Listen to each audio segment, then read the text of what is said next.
Ano po, sir, ang danger kapag po nga hindi maka-recover doon sa kanyang estado na below the regulatory capital ang DBP or maging itong land bank po hindi niya maipataas? Ano po ang danger dito, sir?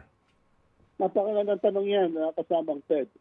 Kaya nga po dun sa bagong standards ng Basel, ang tinitingnan yung magandang uri ng kapital. Kasi ito po yung tinatawag nating loan loss absorbing type of capital. Pag may nangyaring problema, halimbawa nagkaroon ng bank run, halimbawa nagkaroon hindi masyadong kumita ang bangko, at nakita ito ng publiko, ang market, magkakaroon ng problema.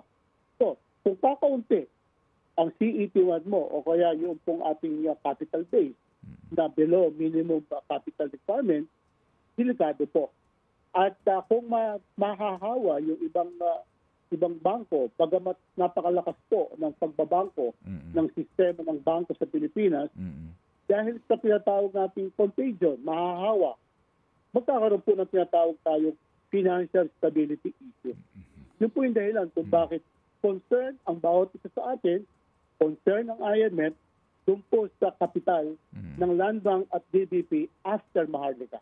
Opo, yun ho bang pag-aalok ng Land Bank at ng DBP ng share sa publiko is a cure, and is that really ideal?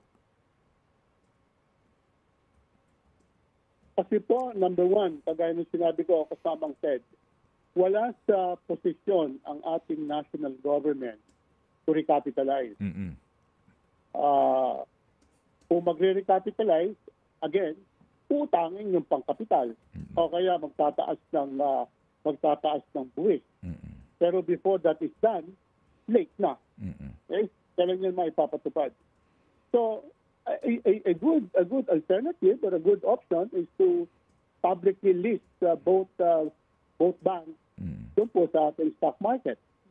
Another is to infuse or to go into joint venture o kaya magkaroon ng merger with another big bank, but that will dilute the government equity in those two institutions. Depende ho yan kung ano ang desisyon, ang policy, ang polisiya ng national government. Should it go into public by listing it in the stock exchange, number one. Number two, kung ayaw naman nilang magkaroon ng public listing, maganda kasi ang public listing eh. Maraming mga requirements ang SEC dyan na magkakaroon ng transparency and accountability. Ngayon, the other option is to absorb private capital. That is dependent on the availability of some big banks in the Philippines to go into that bank and DBP. Oo po, maganda ho kapag ito'y publicly listed nga kasi meron ng poder ang publiko na malaman ang pangangasiwa at hindi agad-agad maaaring mangyari yung ginawa ng Maharlika kung gano'n, ano po? Tama po yun. Okay. Opo. Pero sir, yung pong panukala na pagsamahin na lang ang DBP at Land Bank.